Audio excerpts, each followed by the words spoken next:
Who you got? Who do I have? Yeah, who you got? Cody Overton. A little sexy. Where are you going with? I know. I mean, HUD from the pole, right? HUD from the pole. Ben, what do you think? I'm going to go with a guy that we get confused for twins really often, Big Brother Dan Stone. He's going to get it done outside front row. First win of the year. I could see how that could happen.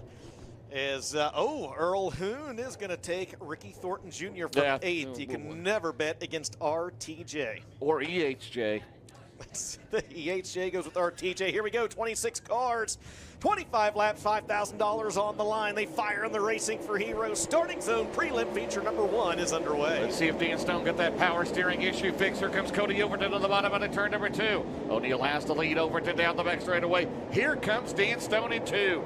We've had 17 different winners this year in the Lucas Oil Late Model Dirt Series. Hudson only has 4 of them, and he has the lead right now on lap number 1. Good leads. Cody Overton second, Dan Stone third. Rick Eckert right now runs 4th as Tim McCready tries to get rolling up on the outside. 5th spot right now is McCready over Dalton Wilson. Mason Ziegler currently sits in 7th. There comes Dalton Wilson down to the inside of McCready. James, it's a battle for 5th. This is set up heat races tomorrow night, right, Dustin? 6 heat races that tomorrow is correct. night, right? So their finish is here tonight. As they come out of turn number 2, it's still O'Neal out in front. Overton, Stone, Eckert, McCready. Then it's Wilson, Ziegler, RTJ, EPJ, and Spencer Hughes.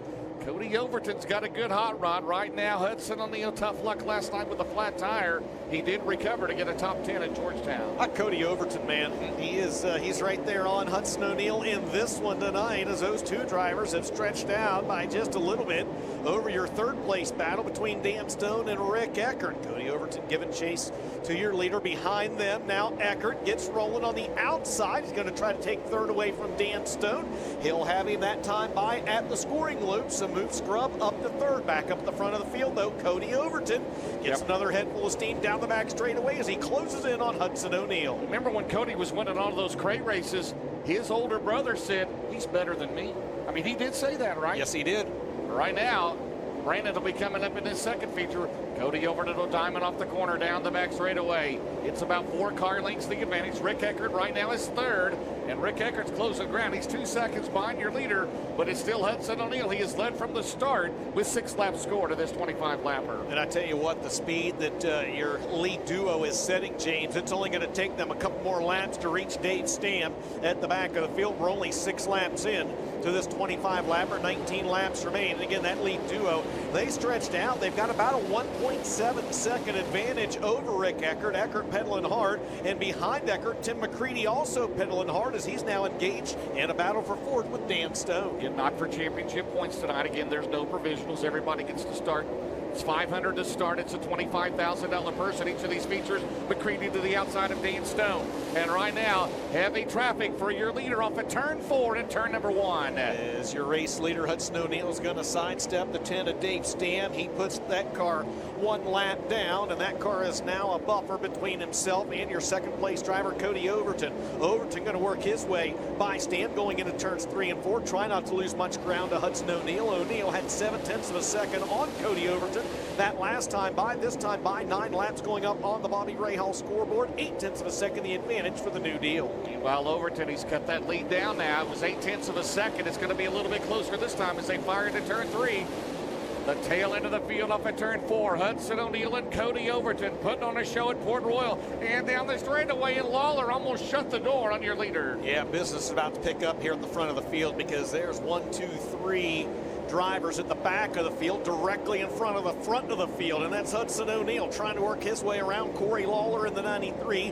Nathan Long will be the next driver to go 1 lap down to the white 63, and they're side by side in front of the Rocket 1. Where does O'Neal go? He's going to try to go to the very outside. Here comes Cody over into the middle. We got a battle for the lead out of turn number 2. O'Neal now cuts down low right in front of Overton. They're still side by side in front of the 22-year-old into turn 3.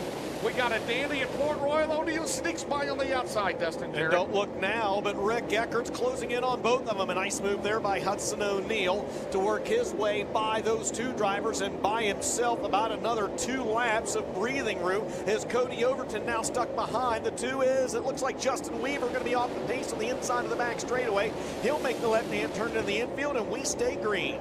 Right now, that allowed Neal to Speedway. He's got 3 cars in front of him into turn 1. Battle for second. Overton and Eckert, they're nose to tail into 1. And to the outside, and Eckert's gotten around him, and Rick Eckert's moved to second. In that dry Dean Zero, the current points leader here at Port Royal. Looking sporty here tonight for the Hall of Famer. He started 5th, and now he's going to try to close the gap on Hudson O'Neal. The last time by, Hudson O'Neal, though, had a 2.5-second lead, and he's made quick work of this next trio of lapped cars. Eckert able to cut a 10th off that time by, but now not 1, not 2, but 3 back markers between your race leader, Hudson O'Neal, and second place, Rick Eckert. Eckert started in 5th in that Zero car. Right now, we work with 10 laps to go coming up. Next time around, it's O'Neal, Eckert, Cody Overton, Dan Stone still in that 5th spot. Ziggy, Thornton, Wilson, Pearson, and Spencer Hughes. As your leader goes down the back straightaway into turn 3, clear sailing so far, Dustin. We've been clean and green. There's Rick Eckert again, climb from 5th to 2nd for the current points leader. This time by 9 laps remaining. Cody Overton in 3rd there in the Bruce Kane Racing 15K. And then, James, it's a little ways back to your 4th place cars, the 39 of Tim McCready. McCready engaged in a pretty fierce battle right now with the 20 RT of Ricky Thornton Jr. Look who's in front of Hudson O'Neal, Greg Satterley. He has been so solid here the last few years, and he might go a lap down here with 8 to go. O'Neal works the bottom on the truth, and he does. And Greg Satterley goes a lap down here in this first feature. And James, trouble for Dan Stone, who is running very strong at the front of the field as he has made the hard left-hand turn into the infield as well. His race is finished, as is the case for the 11 of Spencer Hughes. He's called it a night as you've got a new 4th place car. The 20 RT of Ricky Thornton Jr. works by Tim McCready. James, this time by 7 to go. So that'll move Justin Cannon in the top 10. Ross Robinson to 9th. In the 7 car. We have stayed green so far out of turn 4. We'll have 6 laps to go as he goes to turn number 1. Hudson O'Neal, the lead over Rick Eckert. Dustin is 2.6 seconds. O'Neal high, wide, and handsome down the back straightaway, looking good. Looking good right now. Still 3 lap cars between himself and Rick Eckert. Eckert, though, does not have lap traffic in between he and your 3rd place car, Cody Overton. James, this time by 5 to go. Into turn 1. Durham Ford, Valvoline, Swaybird Camp Ranch's car, looking for his 5th series win of the season down the back straightaway. James, currently 2nd of the championship points. Eckert is 2.7 seconds behind. Did I see a little bit of smoke come out from underneath that rocket one? There's a little bit of dust flaring up in the corner. Keep our eyes on that here. This time by 4 laps to go. Just been a little bit of, may have just been the lighting here at the racetrack, maybe a little bit of dust. We'll keep our eyes on that, James. 4 laps to go, though, and it's now a 3.3 second lead for Hudson O'Neal. O'Neal, that car's worked anywhere as he comes high off of turn number 4 down the main straightaway. 3 laps to go at the line. Rick Eckert is several car lengths back in 2nd in the 0 car. He just now crosses the transponder loop. 3.5 seconds the advantage for O'Neal. There's the battle there between Ricky Thornton Jr. and Cody Overton, trying to go side by side on a turn 2 for 3rd and 4th. RTJ been the fastest driver on the track the last couple laps as he's worked his way from 8th now up to 3rd. See if he's got enough time to catch Rick Eckert. Don't know that he's got enough time to catch Hudson O'Neal, James, because as O'Neal crosses the stripe, popsicle sticks in the air. 2 laps to go for the driver out of Martinsville, Indiana. Well, Thornton needed a caution last night, and he got it. He came from 6th on a restart to get the win, but right now Hudson O'Neal, oh, that was close. Down the main straightaway, maybe contact. As you see on the bottom there, is that Dylan Stake in the D19 cars. He goes down the back straightaway into turn number 3. Final lap, Dustin, in this first 25 lapper. That is Dylan Stake. It is Dylan Stake, and that is Hudson O'Neal as he comes off corner number 4. Checkered flags out. He's going to win the Group A feature. Hudson O'Neal gets it done in the first prelim tonight at Port Royal. 2nd will go to Rick Eckert. He fends off a hard-charging Ricky Thornton Jr. grabs 3rd. Cody Overton 4th. And Tim McCready unofficially rounds out the top 5. Then it's Dalton Wilson 6th, Ross Robinson 7th, Earl Pearson Jr. 8th. 9th goes to Mason Ziegler, and Justin Can, a solid run. He rounds out the top 10 in your Group A feature here this evening. Then it's Matt Cosner unofficially 11th, Mike Looper 12th, Dylan Stake 13th. Looper the last car on the lead lap. Stake Stake was 13th, Austin Berry 14th, Gary Stoller 15th, then it's Sean Jones, Jeff Ryan, Greg Satterley, Corey Lawler, Nathan Long, and Nathan Long, and then Dave Stammen 21st. The last car on the racetrack, as you see some smoke and then a little bit of fluid coming out from underneath the 86 of Austin Berry. How about this? Ross Robinson, an early contender. Todd Steel Building's hard charger in this race, 17th to 7 in car number 7. So Ross Robinson, that is bonus money as well tonight from Lawver's Concessions, right, Dustin? I believe it is. That is correct. Yeah, $300 from Lawver's Concessions. Stop down and visit them. Grab yourself an ice cream cone, a milkshake, or their soft pretzel stand located back here behind one of the entrances as well. Again, we appreciate Lawver's Concessions stepping up. $300 for each of the hard chargers this evening. So the hard charger in the next race as well. We'll also get a $300 bonus. Let's not forget they gave $200 to Brandon Overton for setting the overall fast time and All-Star Performance Time Trials a little earlier this evening. Well, Austin Berry lost a motor last weekend, mechanical issues last week, and it looks like again here tonight, hopefully he's got another motor at the race shop to put in that car for tomorrow night.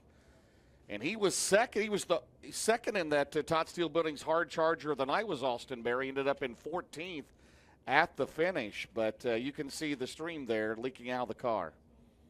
Yeah, and he was overheating. Stream of oil, yeah. Yeah, he was overheating really bad as he took the checkered, and he was asking for a push as Hudson O'Neal waiting for him to make his way to Lucas Oil Victory Lane. This would be his 21st career win with the Lucas Oil Late Model Dirt Series, his 5th of the year, worth $5,000 a night. And again, toward the lineups for tomorrow night, very important as he goes after his first Rumble by the River title. Last year, Brandon Shepard took this car to Victory Lane on prelim night. And race fans, it is official as Hudson O'Neal will make his way down into Lucas Oil Victory Lane here tonight at Port Royal Speedway, $5,000 richer. The Durham-powered Rocket XR1 Valvoline.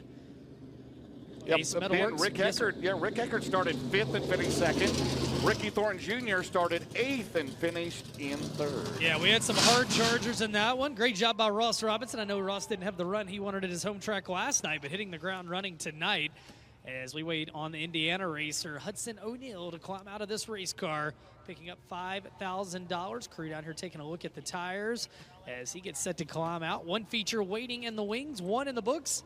And $5,000 richer, it's going to be Hudson O'Neal in car number 1. Waiting on him to climb out of this race car. 5th win of the year with the series. And 9th win overall for the driver out of Martinsville, Indiana. Currently 2nd in the Big River Steel Chase for the Championship presented by ARP. Crew continues to make their way down, taking a look at the race car as we wait on HUD to climb out of this race car here tonight. Good run in that one. Caution free, lapped all the way up to 12th and picks up $5,000 for his hard work. As eventually, guys, I promise he will climb out of this race car. We'll talk to Rick Eckert down here, as well as Ricky Thornton Jr., who came from 8th to 3rd. Hudson's got the steering wheel off, getting set to climb out down here in Port Royal Speedway Victory Lane here at the Speed Palace here tonight. $5,000 richer. Again, no points tonight, but this will line up the heat races for tomorrow night based on their performances here tonight. As he's sitting in the race car, we'll have him out here in just a second to talk about that one. 5th VLAN feature win of the year with the Lucas Oil Late Model Dirt Series. Still 17 different drivers on the year have gone into Lucas Oil Victory Lane. And tonight, Hudson getting the first one. Racetrack starting to widen out, though. Lap traffic definitely making these features exciting, guys. Absolutely. Ben, you're doing a great job because I've been in your shoes there. It's a tough one. There's nothing like trying to feel when you're waiting for a driver to climb out of the race car. Yeah, I think we're just getting our Lucas Oil backdrop into place, and that's what we're waiting on. It's not this one isn't on HUD. We're waiting. We'll get them out in just a second. By the way, Hudson O'Neal's first victory since he picked up a prelim win with the Lucas Oil Late Model Dirt Series at Muskingum County Speedway at the end of June. Yeah, he's been in contention for a few and just not able to get where he needs to be right there at the end of the race. Going to try to change that tomorrow night. The Rumble by the River with $50,000 as part of a over $150,000 feature purse tomorrow night, over $200,000 on the weekend. As now they're going to tell me to climb out of the race car. He's got the Sunoco Race Fuels checkered flag in hand, and he's out. Race fans, let him hear it. Hudson O'Neal, the winner of feature number 1. $5,000 richer, and hey, the confetti matches the race car down here as he'll hop down. And we'll get him around front, talk about this one. Well, Hud, it took you longer to wait for Victory Lane to be ready than it did for you to win the race, man. Caution free out there. Talk about lap traffic, though. How unnerving was it at times as fast as this place is? It was, especially I felt like I was making a lot of time difference in going to that top. And there was one time down here, a lap car just kind of slowed way up in front of me, and I just misjudged how much faster I was getting off into the corner. And yeah, no, I was happy to see no caution there. You know, if that caution maybe it had played out a little bit different. But, man, we had a good race car all night and qualified good, heat race good, everything. So it's refreshing to come out here and get a win after a long couple months, and maybe we'll have something for him for tomorrow. You lapped all but the top 12, and when you start going around guys like Greg Satterley that you know is tough here, does that just reinforce how good of a car you guys have brought here this weekend? Well, it's a you know, reinforcement for my team. You know, they work their tails off, and I feel like our results haven't shown how good we've been the last couple months. And but I just can't thank Mark, Danny, Joel, Austin, Cody, my girlfriend, everybody that's involved with this team. It's just so great to be a part of something so cool, and it's a real blessing. But I'd like to thank everybody on this race car: Valvoline, Soyber Calf Ranches, O'Neill Salvage and Recycling, WR1 Sim Chassis, Gunner's Honey, Ace Metal Works, Snowco Race Fuels, Performance Grading, Andy Durham Race Engines ran awesome tonight, Kaiser, Integra, Rocket Pre-Owned, Rocket Chassis, everybody back at the shop, and hopefully we can hang on and have some good luck again tomorrow. $5,000 tonight, but $50,000 tomorrow night. You're gonna have a good starting spot in a heat race. How important is that to come out of the gate with the guns blazing here tonight? Yeah, it's important. You know, anytime that more important maybe so for confidence to go into tomorrow, and got to run some heats yet, so those can get a little shaky every now and then. But I think we got a good car, and we'll be able to hang in there.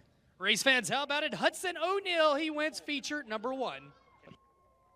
Oh, yeah, and I tell you what, Huddy, you're going to make somebody else real happy. You're going to draw the 50-50. $1,917. Where do they go? Back to the Speedway office. All right, if you go to the Speedway office, $1,917. Does color matter? Yep, purple ticket. It's a purple ticket, 024391. Purple ticket, 024391. Take that to the Speedway office. You'll pick up your winnings for the 50-50 here tonight. We'll slide over here and get a word with our second place finisher, Rick Eckert, your current track points leader. National Dirt Late Model Hall of Famer, coming home position number 2. And we'll look for the little guy. Rick, man, here you go, little guy. I found you, little fella. 2 little guys here. See over the car, couldn't you? I couldn't see over the car, no, and I couldn't see you over the car either. It was a double whammy. Rick, I tell you what, man, you probably wanted to see a caution, but just the same question I had with Hudson O'Neill. To start the weekend with a podium finish, give you a good starting spot for a heat tomorrow night, how important is that? That's very important, you know, and really we haven't qualified good all year here. We heat race really good, and we hadn't feature race very good. Mark Richards gave me some hints there for the feature, and I tried them, and I was way better in the feature there than I have been. So thank him and their whole group, Danny and all them guys, for giving me a little bit of a hand there. Shit, it made my whole year when I passed Thornton in the heat race. That was awesome. Well, I tell you what, you come here, you're leading the points, but you come here to win big races. And I'm just going to ask you right now, do you think you've got a car here that could leave here with $50,000 tomorrow night? I think so. I mean, I think our car's pretty close. You know, realistically, until we got into that heavy traffic, I was coming back to Huddy there, and then he just manned up on that cushion, and I'm an old guy. I was trying to not do it, and then finally I'm like, well, I guess I got no choice. So it took me longer to talk myself into it than it did him. Race fans, how about it for York, Pennsylvania's Rick Eckert? He comes on to position number 2. And coming from 8th to 3rd tonight, rounding out your Big River Steel podium, here in the first feature, Ricky Thornton Jr. And Ricky, man, you had to dig on him, 8th to 3rd. Be honest with me, though. Are you disappointed you didn't win after the tear you've been on here lately? No, definitely not. I mean, in the grand scheme of things, you just wanted to run top 6, put yourself in a good position for tomorrow. I took off, and really I didn't think I was going to be very good. I fell back to probably 10th or so, and then I don't know. I just kind of started running a little bit harder, and then I got a lot better. So I think the biggest thing here for me is just try to pace, but not pace too much where you can't really do anything early and get yourself way behind. I kind of did that tonight, but I think we're in good shape for tomorrow at least. Congrats to Hud. I couldn't see him, so he was way out there. So congrats to Rick too. It's pretty cool to be able to race with him in my heat race here in the feature too. So I'm glad for all the fans coming out. Hooker Trucking, Big River Steel, Coltman Farms, Bill Stein Shocks, Longhorn Chassis, Midwest Sheet Metal. Like I said, all the fans, everybody else that stopped by and said hey this week. Hopefully we're good tomorrow. I don't know if you heard it. Eckert said it made his night when he passed you earlier. So that's got to be pretty cool hearing that from a Hall of Famer. Yeah, as soon as he got in the car, he came and told me that. So that was pretty cool. Like I said, it's awesome to be able to race with these guys. Grew up watching them, so it's definitely special. Race fans, Ricky Thornton Jr. rounds out your Big River Steel podium in Feature 1. DJ James, Feature 2. They're revving up the engines and staging. Who's starting where?